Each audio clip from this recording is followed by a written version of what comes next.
Hey, everybody. This week's gratitude moment is deeply personal. To everybody that we ran into at SCISHA, the South Carolina Speech Language Hearing Association, this past week at convention, I want with my whole heart to say thank you for your love and support, because not sure if you noticed, we definitely had a goose and bear in tow to convention because working mom probs, my husband had a business trip out of state. And, you know, when everybody you use at a babysitter is a speech pathologist and they're at the state convention, you bring your children in tow.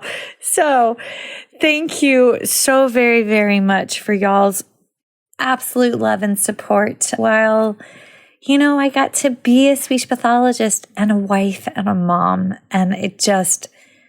Thank you. The boys had the absolute best time. And to everybody who participated in the Praxis Bowl, Goose thought that was like the highlight. Bear's favorite part was the pool. So, you know, it's about the balance.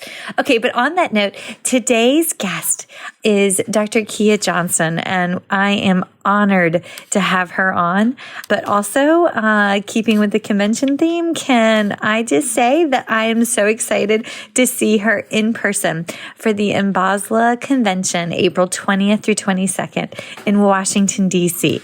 So I hope that y'all get an opportunity to actually come up and join us there. And Dr. Johnson, thank you so much for coming on today. And everybody at SCISHA, whoop, whoop, it was amazing. Thanks, y'all.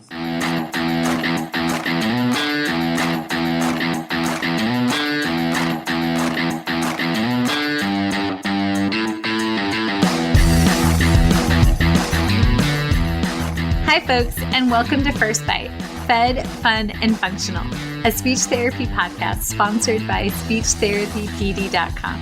I am your host on this nerd venture, Michelle Dawson, MS, CCC-SLP, CLC, the All Things Peds SLP. I am a colleague in the trenches of home health early intervention right there with you. I run my own private practice, Heartwood Speech Therapy, here in Coletown, South Carolina, and I guest lecture nationwide on best practices for early intervention for the medically complex and fragile child. First Bite's mission is short and sweet, to bring light, hope, knowledge, and joy to the pediatric clinician, parent, or advocate. By way of a nerdy conversation, so there's plenty of laughter too. In this podcast, we cover everything from AAC to breastfeeding, ethics on how to run a private practice, pediatric dysphagia to clinical supervision, and all other topics in the world of pediatric speech pathology. Our goal is to bring evidence-based practice straight to you by interviewing subject matter experts, to break down the communication barriers so that we can access the knowledge of their fields. Or, as a close friend says, to build the bridge. By bringing other professionals and experts in our field together, we hope to spark advocacy, joy, and passion for continuing to grow and advance care for our little ones. Every fourth episode, I join in. I'm Erin Forward, MSP, CCC-SLP, the Yankee by way of Rochester, New York transplant who actually inspired this journey. I bring a different perspective, that of a newish clinician with experience in early intervention, pediatric acute care, and nonprofit pediatric outpatient settings. So sit back, relax, and watch out for all our squirrels and enjoy this geeky gig brought to you by SpeechTherapyPD.com.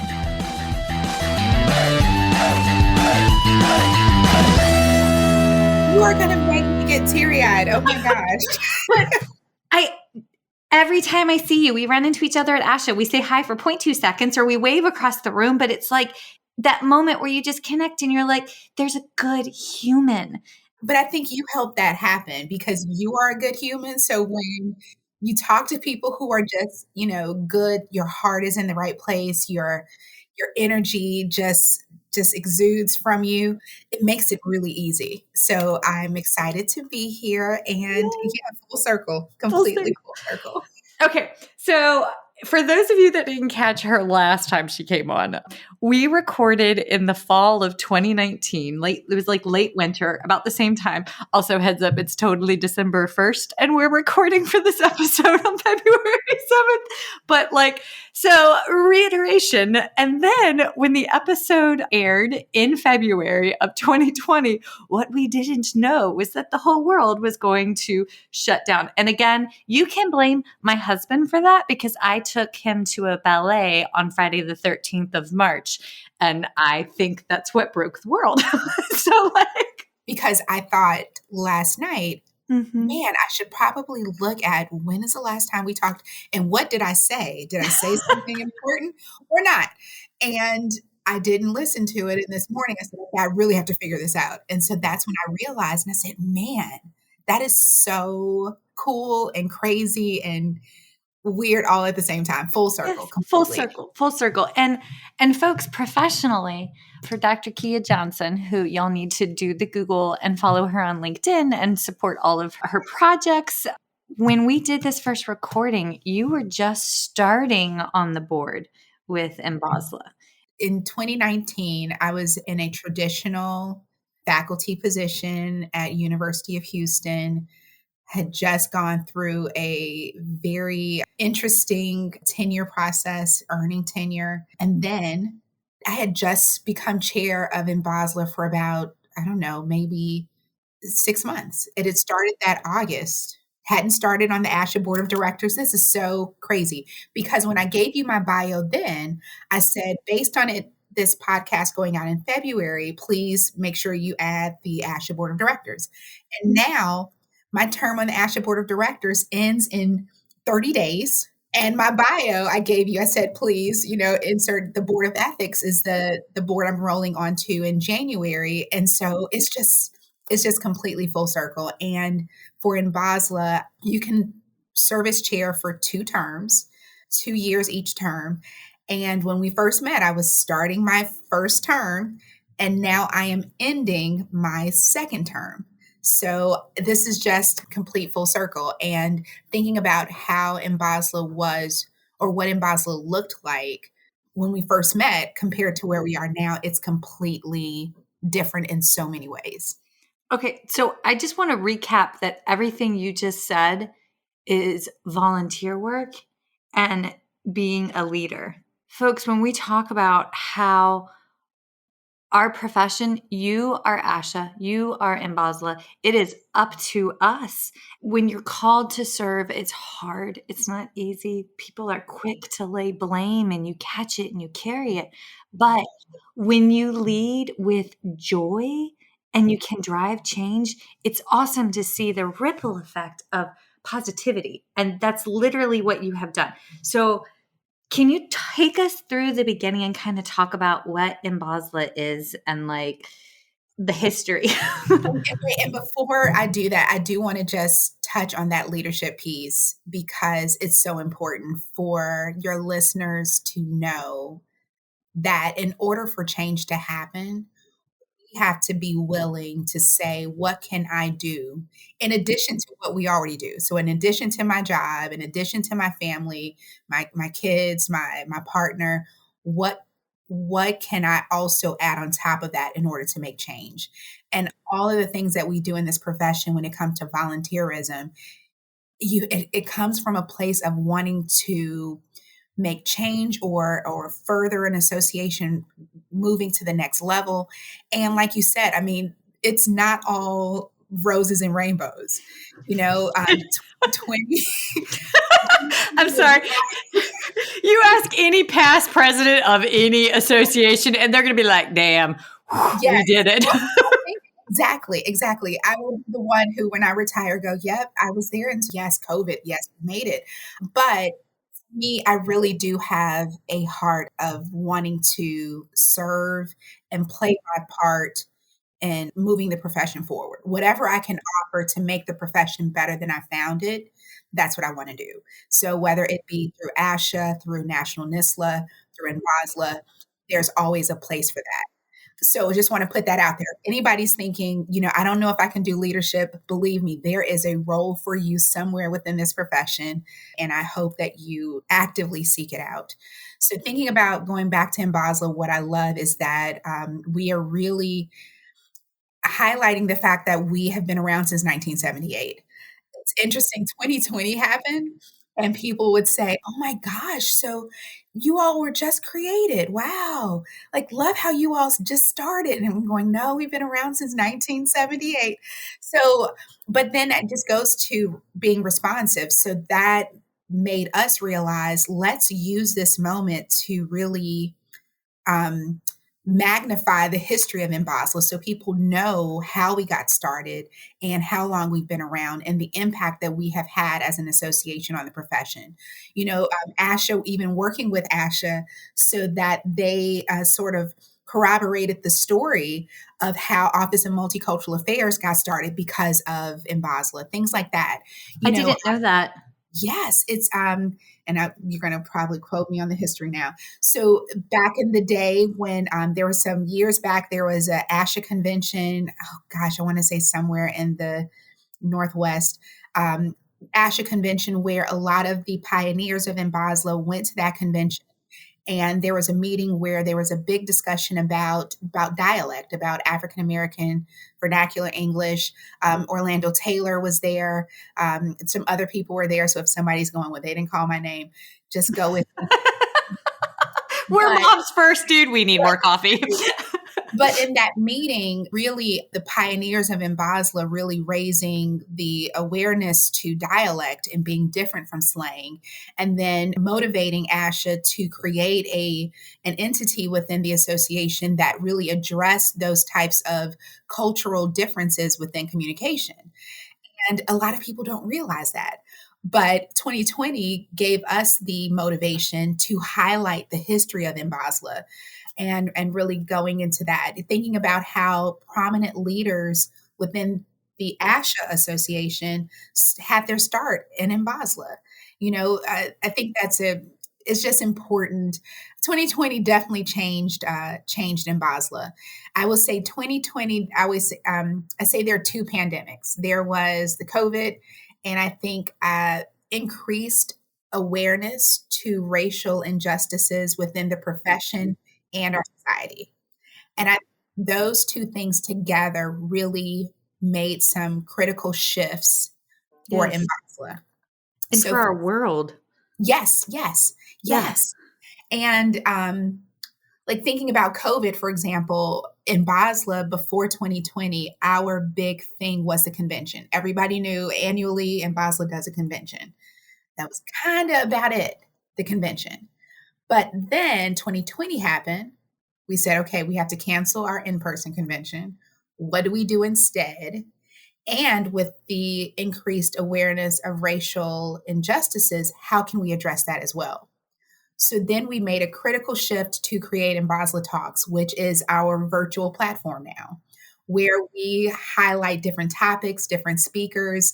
We stream it to social media, and we have had some very interesting NBASLH Talks sessions that really would not have happened, I do not think, had we not had 2020. So one of the sessions, for example, we had all of our pioneers come together, Orlando Taylor, Eugene Wiggins, a lot of the people who started NBASLH came together to talk about what it was like to create NBASLH. We would never have done that had 2020 happened. Y'all, I'm like totally listening to everything she's saying, and I'm checking out their website, and it is NBASLH.org. And they also have a fabulous Instagram account as well. So do yourself a solid. Do not do this and drive, but pull it up. Yes. And I'll say a lot of our NBASLH Talks can be streamed on our Facebook page too. We record them and try to keep them there, but doing things that focus on males in the profession, audiology, that was one of the things that really changed NBASLH. Had our first ever virtual convention. We have never had a virtual anything before 2020. And then to do a virtual convention, and it was successful. What else did we change? We have an in-person or had an in-person SLP exam review course. So those people who are preparing to take the praxis exam, NBASLH has always had a review course that has been going on at least since 2000, if not before, well before then, for years. And NBASLH decided to go virtual with that because of 2020. And now we're able to reach more students or more individuals preparing to take the praxis than ever before. And we would not have done that. I know I'm telling our business, but for years, there was always a discussion. Let's take this review course virtual. Let's take it virtual. And how do we do that? I don't know if it's going to be, what it's going to, how would 2020 happen? And we were like, let's get it done. And we got it done. And I just love that. So I'm shifting back and forth between COVID and racial injustice, but we had people then showcasing us on social media going, did you know that there is the National Black Association for Speech, Language, and Hearing? Did you know they have a journal? Did you know? And people were just resharing, retweeting, and becoming members. Then came sponsors and exhibitors. And I'm just going, wow, this is happening. And never would have imagined 2020 changed NBASLH. Before 2020, we've always hovered around 400 to 600 members. And I'm proud to say we are about 15 members away from 1,000 members for the first time ever in the history of NBASLH. That is amazing. And also, folks, they have different membership levels. Yes. So if you're a student and you're listening, there's a student membership for only $35 a year. And if you're a first year professional, so folks, if you're in your first CF, there's a one-time discount of $25 off the initial dues and fees of $100. I'm your ad chick. I'm your wing person over here. And I was saying, our NBASLH has always been the place for mentorship for our students. So when we think about the mission, meets the needs of Black students, Black professionals, and the individuals we serve. Now, something we always get the question of, do you know what our number one question is that people ask us? Do you have to be Black to be a member? We get that question over and over again. And what I will say is the answer is no. You just have to believe in the mission. We have members who are not Black, but they work with a lot of Black students or in the Black community. And you just want to make sure that you're providing culturally responsive service delivery, culturally responsive mentorship. So we have members who are Black, and we also have members who are not Black. We have a life membership category where you have to be a member of NBASLH for 20 plus years and be over the age of 65. We have Black life members and we have non-Black life members. That means if anybody's doing the math, we have members who are not Black, but have been a member of NBASLH for years. And I didn't know that. Yeah, I'm a member of Hispanic Caucus because I have a passion for bilingual stuttering research. So what better way to know about what's going on in that culture and that community than by being connected with Hispanic Caucus? So I also will put a shout out if people just still do shout outs? Yes. Love it.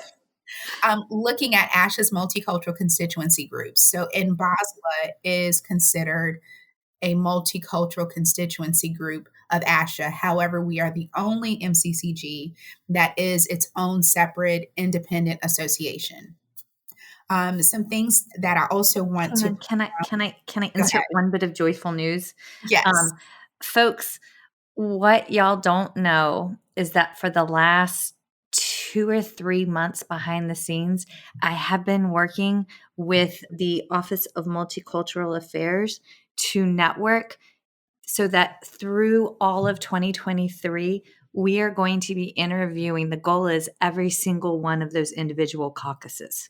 That is awesome. Yes. So They're also cool. They're so cool. So we actually have Sophia, the current president of the Hispanic Caucus. Her interview should be coming out the end of March or the beginning of April. I didn't know there were other caucuses until I went to the topic chair for Boston for convention planning. And then I was like, wait, we have what? I had no idea. And I was like, if I don't know, then I'm sure there's lots of people that don't know but I'm willing to ask the question. So here we are. But yes. So good news. They're coming, folks. They're coming. That is awesome. And there's a wide range. I think the newest caucus is Disability Caucus. And there's a wide range of caucuses. So I encourage people to check those out because that's where you really get more fine-tuned connection with different cultural groups within our profession. And I just love it. Let's see. I was going to mention NBASLH Neighbors is a new initiative that we have. I just love it. It's my baby. So this actually stemmed from there was a Black male graduate student in a predominantly white institution who died under very interesting circumstances. Yes. And what concerned me was that no one within NBASLH knew him. And we didn't know he was at the school. We weren't connected with him in a way to be able to provide any support to him.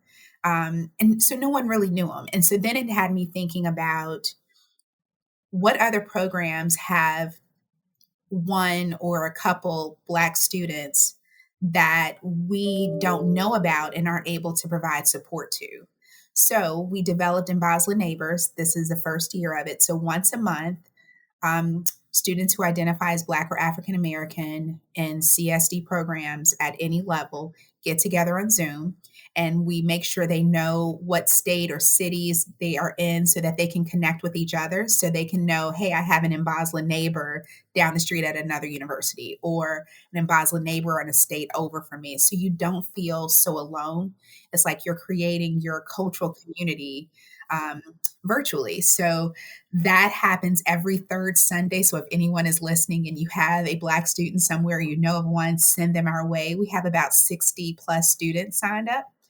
And that's important to NBASLH because we've always been a heavy student association because we know that it's important. So 38% of our membership are students. And that's, it's just an amazing place to be. I've been a member since I was a grad student. I have 3 immediate thought processes. This needs to get to the state association presidents so that they can disseminate it to the university leaders. And this would be a killer talk for CSAP and for CAPSID. So since you mentioned that, I will give a shout out to CAPSID.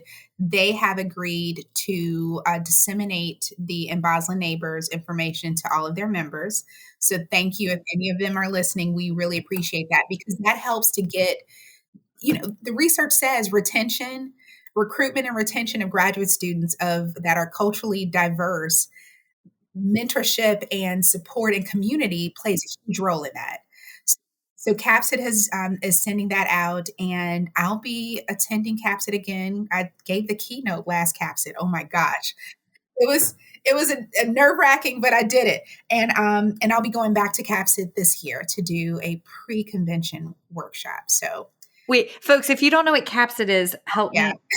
Council of Academic Programs and CSD. Yes.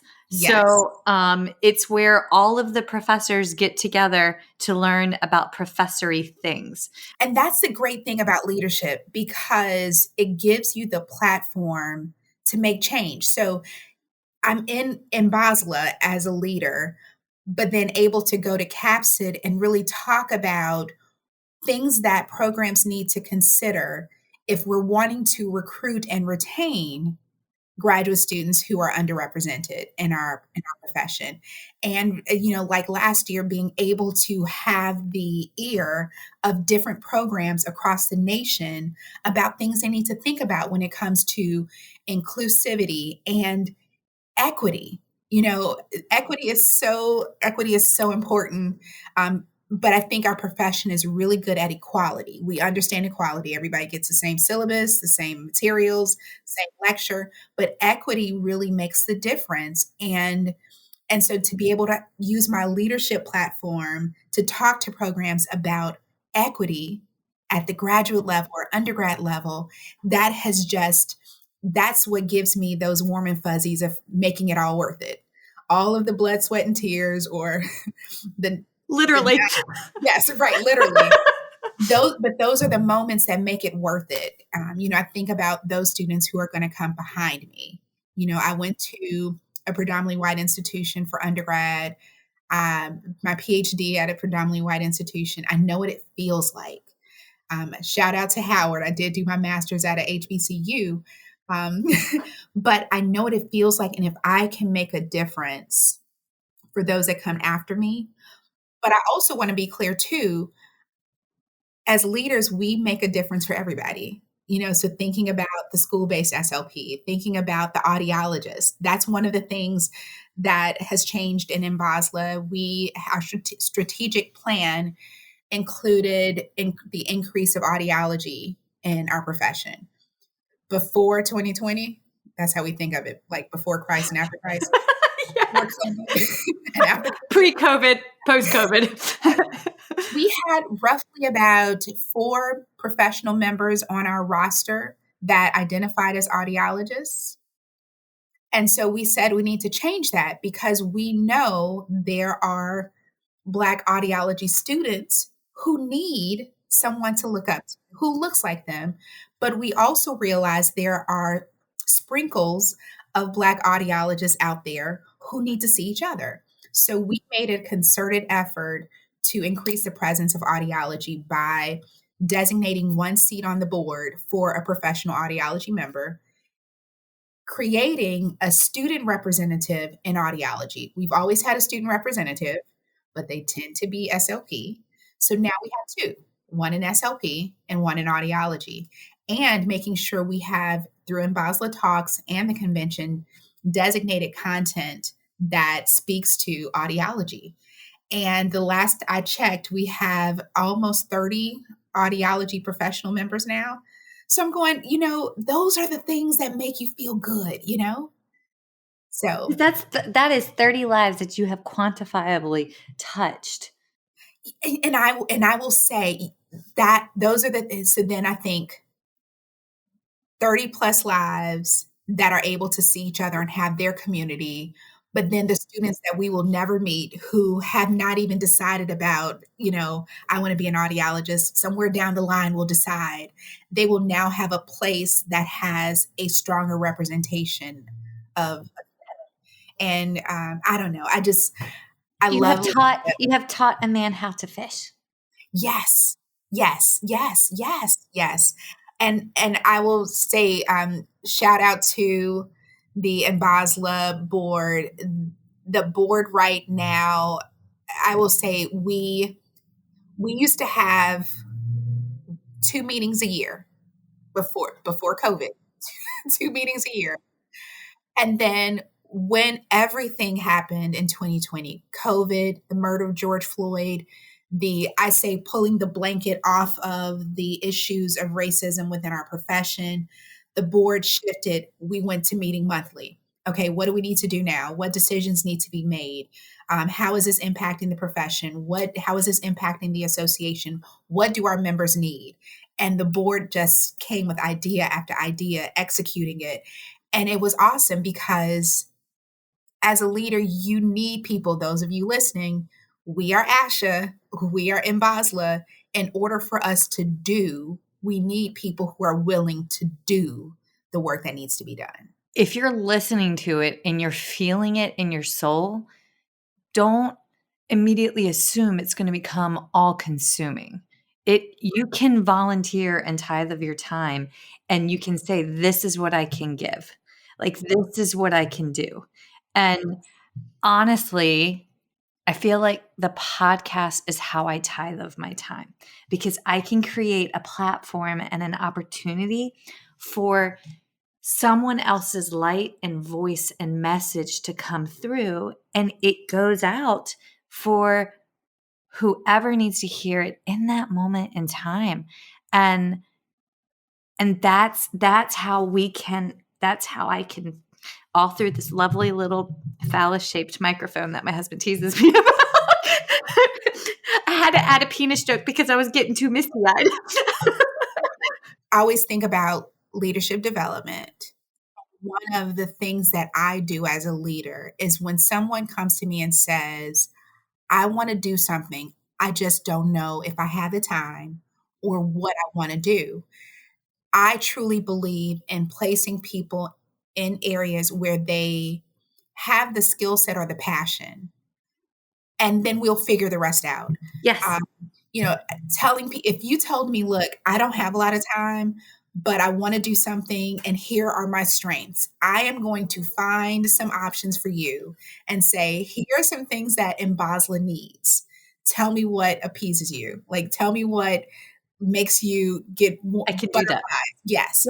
And let's go that route. I think sometimes leaders will tell people, Michelle, I want you to do this. I want you to do that. I think it's better if you have people serve where they have a passion or an area where I want to get better at this, then let's figure out how we can help you get better at that while you're volunteering. This is something that we talk about with our sons. I am hypersensitive to being a white female in the South raising white males. And if you ask either one of my bubbies, they will tell you that they are feminist, because they are. And to the point that sometimes, because we also don't have filters in our family, that when we're in public and they hear certain things, they're like, Mom, he is making a sexist decision. And I'm like, shh, we don't say that out loud. So like, we're working. But the fact that they can identify that, I think that's good. Yes, we have. But again, our family is neurodiverse, so social skills delivery is something that we're working on. But I say that because I also know that my husband is a leader. He was taught leadership skills. Christian went to West Point, so this was bread and butter. But that's just it. He had to be taught. I had to be taught. We have to continue to be taught how to be a good leader, how to recognize a strength in our colleagues and our students that they don't yet recognize within themselves. And personally, I went through the ASHA Leadership Development Program, and that jump-started my knowledge of leadership skills. But I know you can speak to that development as well. So it's interesting you talk about how you are teaching that to your children and how you went through leadership development program.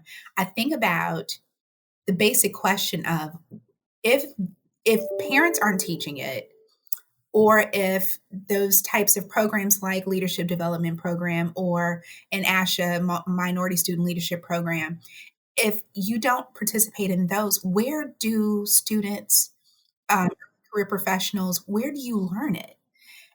And so it makes me just think that we have to continue thinking about ways to incorporate that type of knowledge in any interaction we have. So even as a professor, if I'm teaching a class, how can I incorporate something about leadership in my coursework? But yes, I did the Minority Student Leadership Program, and I truly cannot say enough about the program. I don't know if LDP is as intense as MSLP is in the yes. I'll say this. In the sense of the MSLP community, alumni community, is so strong.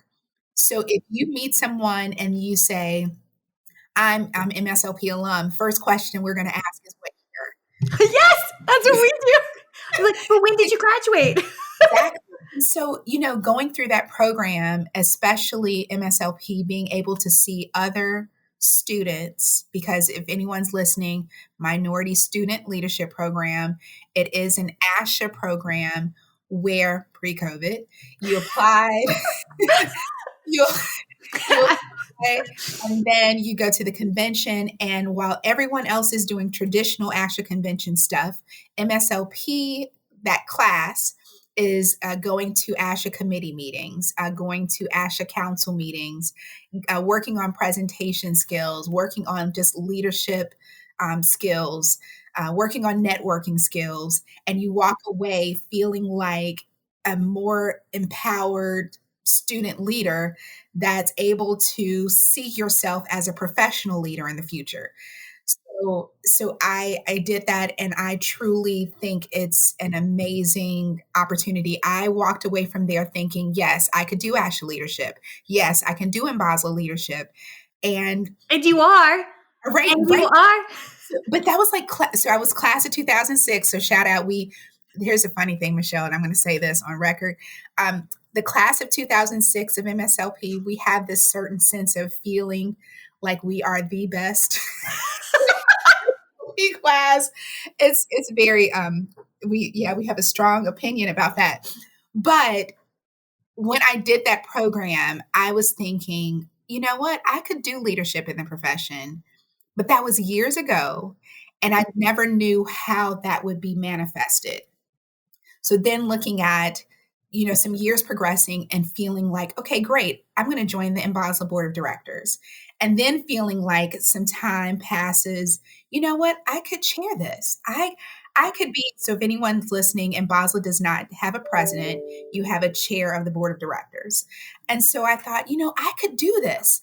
So becoming chair, then someone saying, so doing some ASHA leadership, I was the Texas state representative on the ASHA SLP Advisory Council, that's now called the Committee of Ambassadors.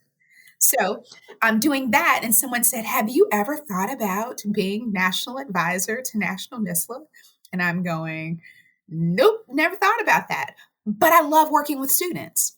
I love talking with students about professional development, their brand, leadership skills, things like that. And I'm going, wow, that could be interesting.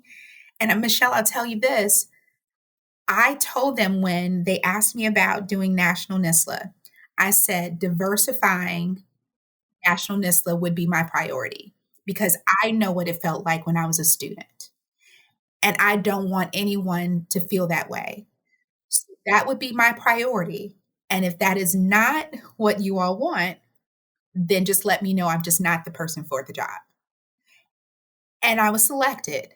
So that meant, Michelle, I was facing NBASLH chair, national advisor, and when you're national advisor, you are automatically then on the ASHA Board of Directors. So then I found myself in 2019 going, I'm about to do 3 major leadership roles and 3 different associations. Okay, wait, how old were your children? Oh my gosh, yes. So my son would have been maybe 8. Oh God, that's still, you got to make sure the seat's down, toilets wiped, stage. Yes. Okay. Yes, and my daughter was 6, but it's pre-COVID because then I'm thinking, NBASLH just has convention. ASHA has 4 meetings a year. So I thought I had a full understanding of what my responsibilities were going to be. And then 2020 happened. And everything that I thought I knew about what those roles would be changed completely. But for anyone listening, I do identify as Christian, and I truly believe that nothing happens by chance.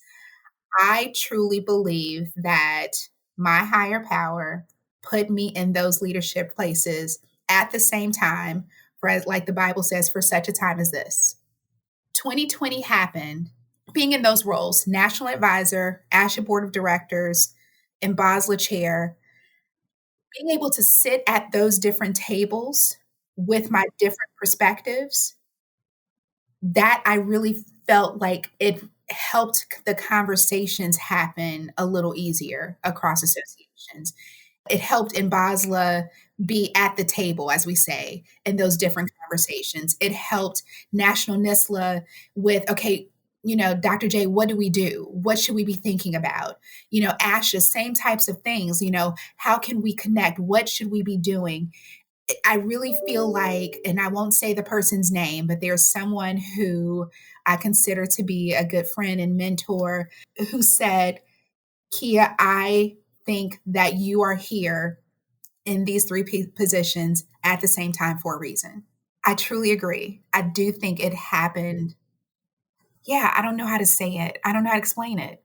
Like, to be in those three positions at the same time during George Floyd, during the first draft of the ASHA racism statement and the second draft, being there with NISLA's, and NISLA does not do position statements, but NISLA's social media post. And then, even how you talked about presidents through COVID or 2020, we had this little circle where I'm talking to the CAPSID president, talking to ASHA president. We're like, hey, are y'all okay? What are y'all doing? We're thinking about canceling our convention. What are y'all, like, having that support and going through that? I just think that God put me in those three roles at the same time because 2020 was happening. If that makes any sense. It makes perfect sense, which is why I went and got a tissue, but yes. And I'm probably going to make you cry more. The student I talked about who I believe was murdered, Jelani Day, who was a graduate student at Illinois State. So in BASLH, if anyone's listening, cultural tip,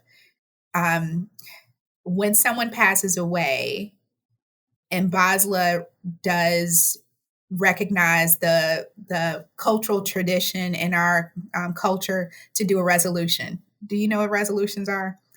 So resolutions at the funeral, when a person passes away, different aspects of that person's life may present the family with a resolution. So like NBASLH could give a resolution if we have a prominent member who passes away, and it'll just talk about their service to the association and how we recognize their service and are presenting this resolution to the family. So that is a pretty traditional Black cultural funeral thing. So NBASLH does that when someone passes away. So when the student passed away, NBASLH decided to do a resolution. And what I love, being in three roles at the same time, I went to National NISLA. He was a student. And I said, NBASLH is going to do a resolution at the funeral recognizing this student. Would you all like to be included? I also went to ASHA and said, NBASLH is doing this. Would you all like to be included? And usually in any cross associations, there's, you have to have a meeting about the meeting and have the meeting and bring people together, decide if you're going to do it. In that instance, everyone said, absolutely, please include us, represent us. And to me, it was one of those moments of being in that role in three different associations made that conversation easier. So then I was able to go to the service and say, I'm representing NBASLH, I'm representing ASHA, I'm representing National NISLA, and this is what we want, the resolution we want to present to the family. Like, those are the things that I think, had I not been in that place at the same time, it could have still been done. It just may have been a little harder. Who knows? But to stand there and be able to say, I'm representing 200,000 plus members of ASHA. I'm representing 11,000 plus members of National NISLA. I'm representing 800 plus members of NBASLH. At that same time, that was just, I don't know. Yes, yes, yes, yes, yes. So things are going well. NBASLH is doing well. NBASLH is, as we say, at the table. 2020 universities calling, asking for us to come talk about NBASLH, talk about what we do. We have chapters, we call them affiliates. Prior to COVID, we had maybe about 7 affiliates or so. And post-COVID, now we have, I think, almost 20 affiliates. We now have university affiliates. This is one thing that I think is super interesting. It used to be that universities would say, we have National NBASLH. We have a NBASLH chapter. We don't need, why would we need an NBASLH chapter if we have a NBASLH chapter?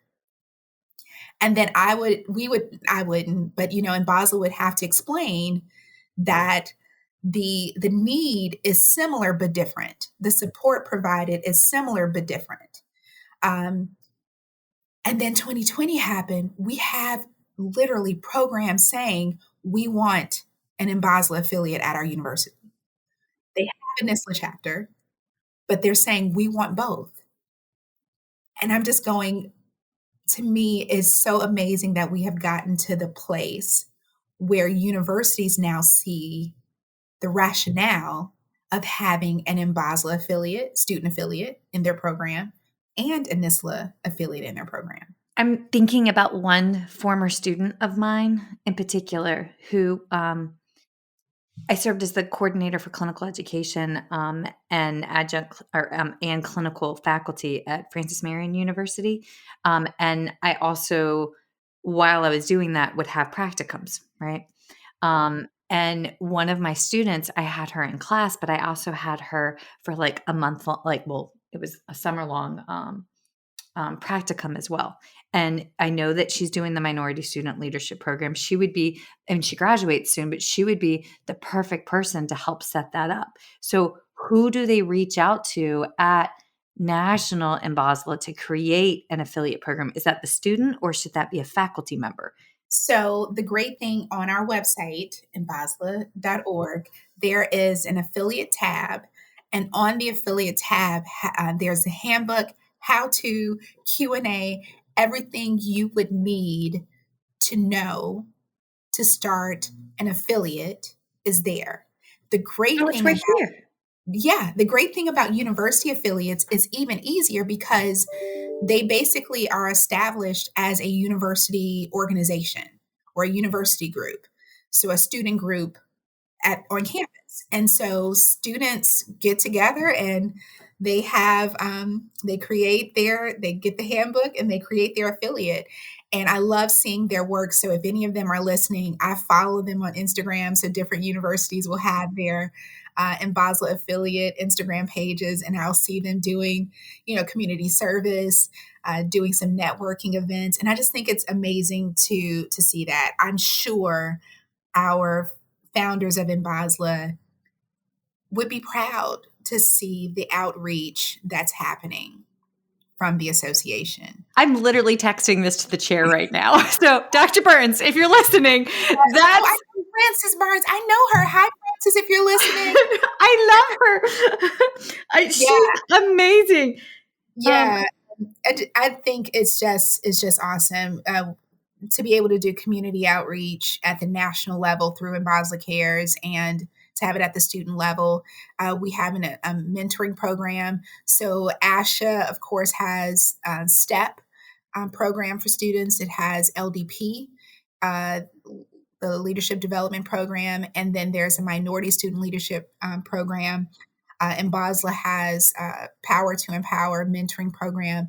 So if anyone is out there and you are looking for leadership development or looking for mentorship, the resources are out there. And I strongly encourage you to consider opportunities that help to pour into you personally and professionally. To be able to think about my mentoring list of people within the profession, I met them at a convention. I met them through an association, being in spaces where they are. And that has helped me be the leader that I am today. Also, when you're on this side of it and you serve as a mentor, we have to take it further. We also have to become sponsors. And that is the difference is I'm a mentor, an individual behind the scenes. But when I become a sponsor, I speak their name in a room of opportunity when they otherwise may be overlooked. And that is my job to do. I mean, not officially on anybody's paper, but Malcolm Gladwell, do you read any of his books? No, I wish I had. I have a stack of books that I just want to read Oh, in my spare time. well, right now I'm on a really big Agatha Christie kick, and like I'm just murdering everybody and resolving it through Hercules Poirot. He's French, I can't say it, but like I love them. It's so cool because you're like, how did he do it? He's dead. But I mean, and in my head, I'm listening to like all these British accents, which I can't do. But anyways, ADHD. Back to the point. But like Malcolm Gladwell talks about in one of his books, like the different personality traits and how there's this magpie personality trait whose job is to go and to connect people. And like I'm a really good magpie, like the bird, because like but that's what we do. And also to be an ally, to make sure that our students that identify from a non-white culture speak their names. Those colleagues speak their names. So, oh my gosh, everything you're saying is so true. And I'm jotting down notes because I will lose my point too. I wish. Do you see all of my papers over here? Because these are the things that they feed your soul, but they don't go down for merit. You don't get promotion for it. You don't get tenure for it, but you do it because it's the right thing to do. And you do it because somebody did it for you. Like you do it because you have a passion for it. Everything, like when you think about mentoring, volunteering, pouring into someone, we don't get anything extra for that. What I get, well, let me rephrase that. I don't get extra money for that, but I do get fed like spiritually and mentally. Like I feel like I am doing my job. I always say when I leave this world and I'm no longer here, I want people to say Kia made a difference for someone. That's all that matters to me. So to me, you are a dynamic person when you can pull somebody up with you. I never want to be a person who has climbed the ladder and has not brought anybody along with me or has not thought about how can I help the next person get to the next step on that ladder. It made me think of this sticker right here. I know your viewers can't see it, but I'm going to read it. It says, be the woman who fixes another woman's crown without telling the world it was crooked. Like, how can we do things that help to pull somebody up without making it about us? It's not about me. So when I'm going to an event or, how can I take a student with me or take an early career professional with me? Or when opportunities come up, I've done some amazing things in my profession. Is there someone else I could give that opportunity to? Like, I'm very excited, not that my term is ending, but maybe the next time you reach out and say you want to do an NBASLH, focused podcast, our chair-elect, Brittany Hightower, who, if she's listening, she would be that next person. How can you give opportunities to people? And I just think that is so important. So if anyone is listening, I just hope that speaks to your audience in some way, because I think it's important. The big questions to roll us out or to conclude us for the episode, but where is it going? Who's going to take NBASLH forward, and where is NBASLH going next?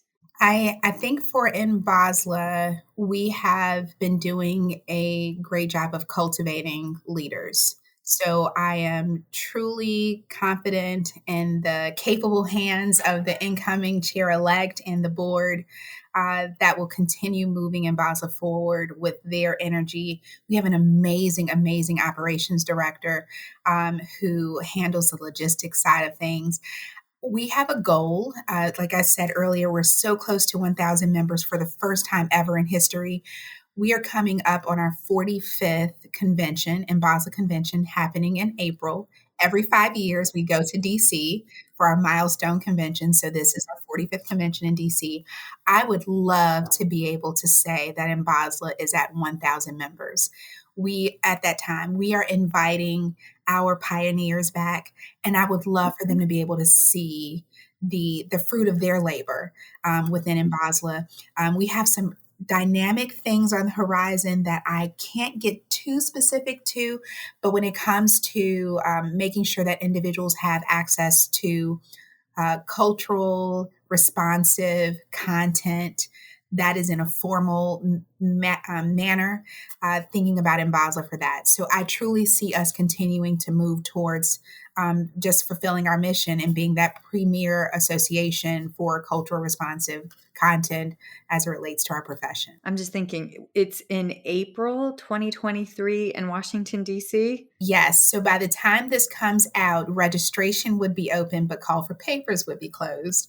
But if you think of NBASLH as you definitely have CEUs and content that is geared towards culturally and linguistically diverse communities, if you're wanting to strengthen your knowledge in those areas, that was a great place to be.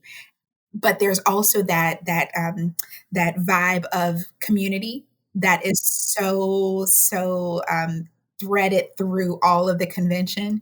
So it's an experience like no other. So I would invite you to come. It's my last convention as chair. I mean, my family's in Fredericksburg. They're just a hop, skip, and my brother has a house in Alexandria. So Uncle Efi, his name's Ethan. We call him, he was in speech therapy because he couldn't say Ethan. He always said Efi, so it stuck. So Uncle Efi, your big sister and me couch surf for a few days. We have an opening session speaker who does research in Gullah language. Wait, is that Dr. Barry? No, I'll send you the link. Okay. But he is a Harvard professor who does Gullah Geechee linguist type research. He's absolutely amazing. Yes, please, because that would be a phenomenal episode too. I'm like, when I tell you NBASLH Convention is an experience like no other. So if you have not been, I strongly encourage you to come. If you're going, oh my gosh, do I need to be Black to go? Please, y'all know. But it is so much fun. So yeah, that happens in April. Awesome. Okay. Now, this is a very personal question, so please feel free if you don't want to respond. But what about you? Because you have made such a profound impact on so many lives in so many different areas of leadership. Where are you going next, lady? The way I look at it is I always tell people that when I am no longer here, I want to feel like I've made a difference on the profession, a difference on the world, an impact on someone. And I do feel like being in these leadership roles, I have had a wonderful opportunity to have an impact on the profession, not only for current individuals in the profession, but those coming into the profession. And I want to keep that going. Like, I really love having an opportunity to shape what the profession looks like. So all I can say is that I definitely, I'm, as long as I am walking this earth, I will always look towards ways to make a difference in the profession. So whatever that looks like, that's what I want to do. I enjoy doing it. I enjoy leading. I enjoy molding the thing. I look at it like a relay. When they pass the baton to you as a leader, it's your opportunity to make those laps and make a difference during those laps to be able to hand it to the next person in a better way than you found it. And that's really what I've loved doing that. And I definitely want to continue doing that. Unsolicited thought, it would be pretty phenomenal to have you break a ceiling of being the youngest ASHA president on record. So I'm going to go ahead and claim this in the universe, because to have your energy and light lead us, I would be so grateful. I appreciate that. I do think that in our profession, we have to make sure that we're thinking about the current members and the future, and making sure that we continue. And I think ASHA is doing a phenomenal job at this, making sure that we continue our leadership reflecting our members. And that includes like generational too.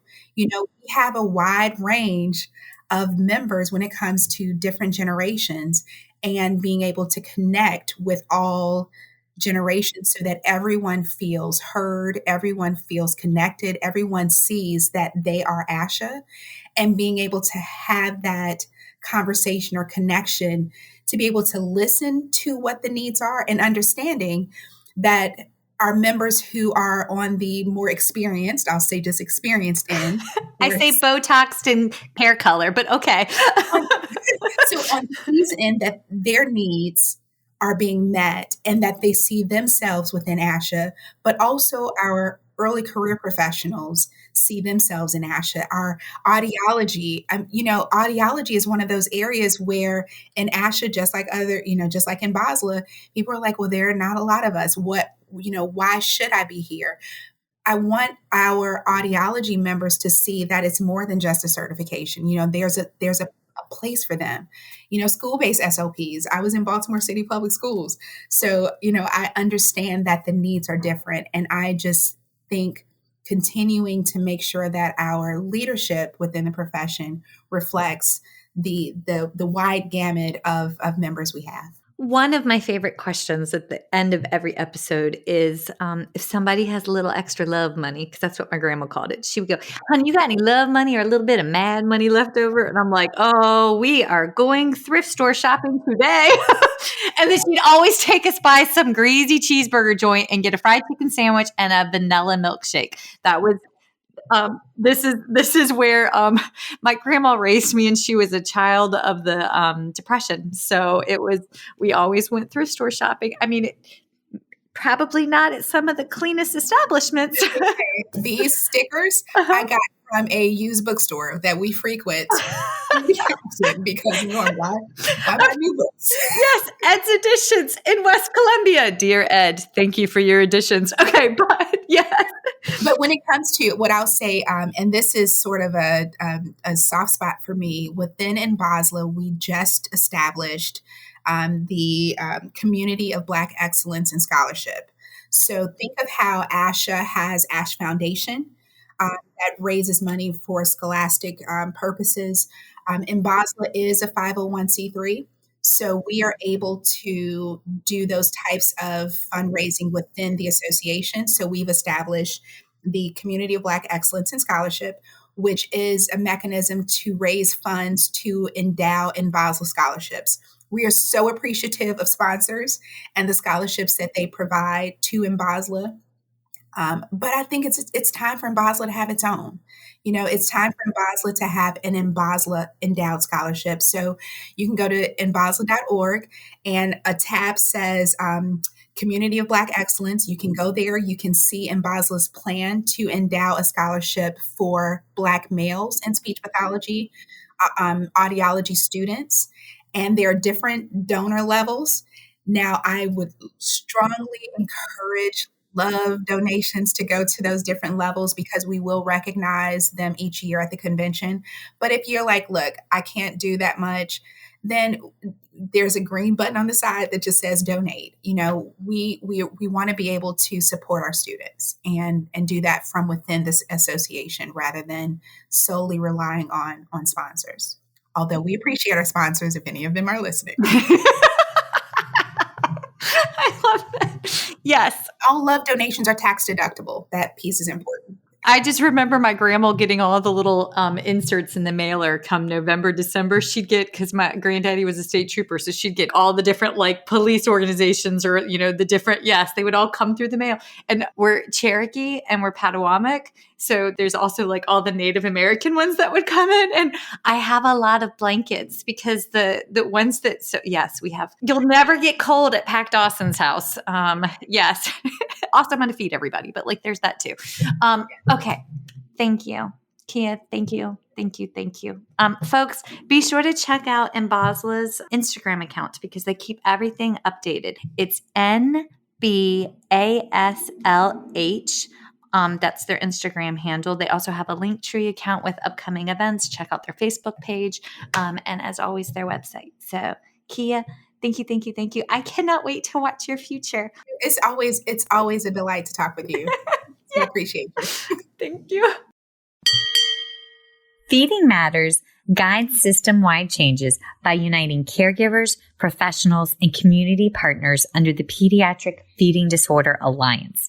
So what is this alliance? The Alliance is an open access collaborative community focused on achieving strategic goals within 3 focus areas: education, advocacy, and research. So who is the Alliance? It's you. The Alliance is open to any person passionate about improving care for children with a pediatric feeding disorder. To date, 187 professionals, caregivers, and partners have joined the Alliance. You can join today by visiting the Feeding Matters website at www.feedingmatters.org. Click on PFD Alliance tab and sign up today.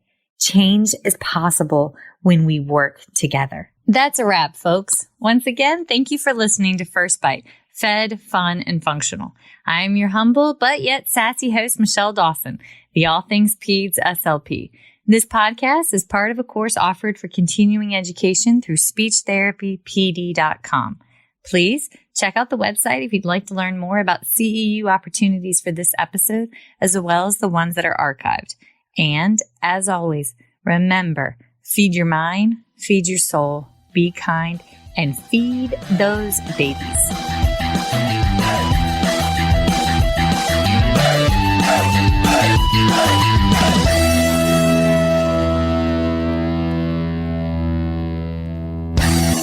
Hey, so it's Michelle Dawson here, and I need to lay out my disclosure statements.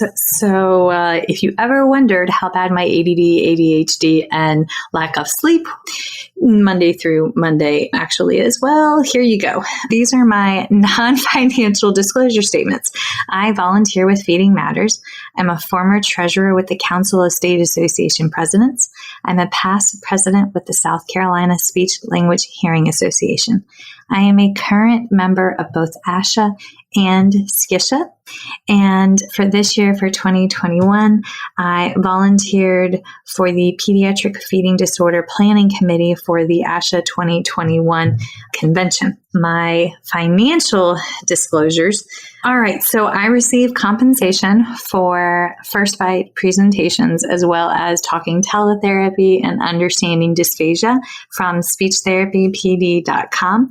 I also receive royalties from speechtherapypd.com for ongoing webinars that I have on their website, as well as compensation from PESI Incorporate for a lecture course webinar that I have on their website as well. I am coordinator for clinical education and clinical assistant professor for the Masters of Speech Language Pathology program at Francis Marion University in Florence, South Carolina, for which I receive an annual salary. I also receive royalties from the sale of my book, Chasing the Swallow, Truth, Science, and Hope for Pediatric Feeding and Swallowing Disorders, that I self-published and is available on Amazon. And I do receive royalties from the accompanying 13.5-hour CEU for the book from speechtherapypd.com. So yeah, I stay pretty busy, but those are my financial and non-financial disclosures. If you ever have any questions, please feel free to reach out. All right, thanks y'all. Bye.